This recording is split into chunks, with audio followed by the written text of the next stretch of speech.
পঞ্চম রাউন্ডের 3 দিনের গুণোৎসব 2024 চলছে কাছাড় জেলায়। বুধবার দ্বিতীয় দিনে ভারত বাংলাদেশ সীমান্তবর্তী পশ্চিম কাটিগড়ার অন্তর্গত বলেশ্বর হায়ার সেকেন্ডারি স্কুলে গুণোৎসবে ভিভিআইপি এক্সটার্নাল ইভালুয়েটর হিসেবে উপস্থিত হন এসটিএফ এর IGP IPS officer Dilip Kumar De. এদিন সকালে তার কনভয় বলেশ্বর স্কুলে পৌঁছা মাত্রই স্কুলের এনসিসি ক্যাডেটরা পুরোপুরি সামরিক অভিবাদনের মাধ্যমে তাকে স্কুলে স্বাগত জানান।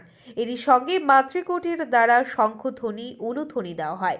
আইজিপিকে বলেশ্বর এইচএস স্কুলের ভারপ্রাপ্ত অধ্যক্ষ মুছফির আলী, এসএমডিসির সভাপতি স্বপন কুমার দে, সহসভাপতি নিরাপদ দেব, প্রাক্তন এসএমডিসির সহসভাপতি কনকনাথ, প্রাক্তন জিপি সভানেত্রী মিতানাথ, অপর্ণা দাস প্রমুখরা তাকে উত্তরীয় ফুলের তোড়া ও মানপত্র দিয়ে সংবর্ধনা প্রদান করেন।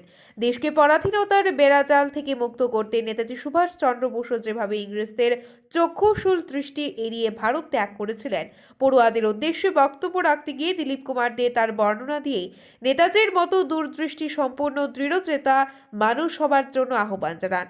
মিসাইল ম্যান হিসেবে বিশ্বখ্যাত ভারতের প্রাক্তন রাষ্ট্রপতি প্রয়াত এপিজে আব্দুল কালামের জীবনাদর্শ নিয়ে ছাত্রছাত্রীদের অনেক কিছু শেখার রয়েছে বলে মন্তব্য করেন দিলীপ কুমার দে।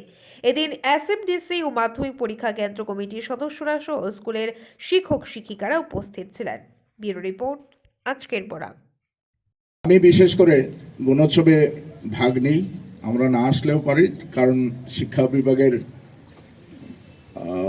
ব্যাপারে আমরা প্রত্যক্ষভাবে জড়িত নই।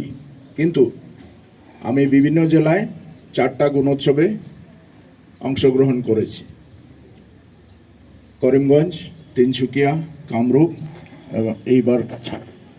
এখানে বাণীর কোনো কথা নেই, বাণী মহাপুরুষদের বাণীও ইতিমধ্যে পাঠ করেছেন ছাত্রীরা।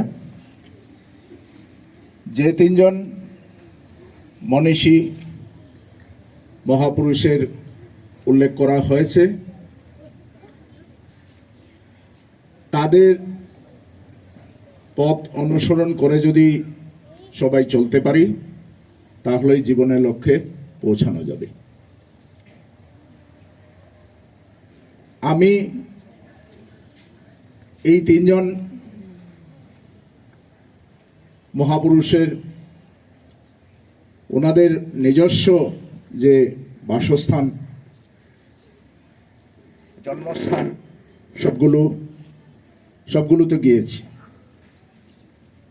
এখন আমি প্রশ্ন করব যে নেতাজি সুভাষচন্দ্র বোসের জন্মস্থান কোথায়?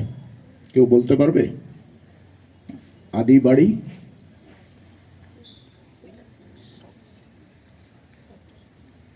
যে কেউ?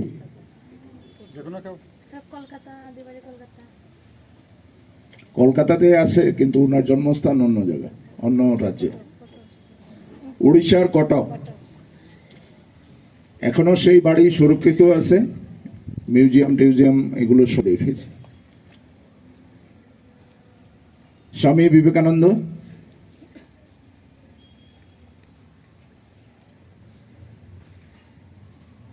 Doctor APJ Abdul Kalam.